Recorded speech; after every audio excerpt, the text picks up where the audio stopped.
हजुरको यो पिनासको समस्या छ, साइनसको समस्या छ भने म व्यायाम सिकाउँछु, हेर्न सक्नुहुन्छ। सर्वप्रथम दुईटै हातको यो इन्डेक्स फिंगर र मिडल फिंगर चाहिँ यसरी चाहिँ नाकको छेउमा यसरी राख्नुहोस्।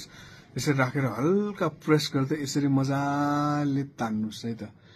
यसरी हजुरले 10 देखि 15 पटक चाहिँ गर्न सक्नुहुन्छ। मजाले हल्का प्रेस गर्दै यसरी चाहिँ तान्नु होला है। यसरी ठ्याक्कै अपोजिट डाइरेक्सनमा यसरी चाहिँ तान्नु होला है।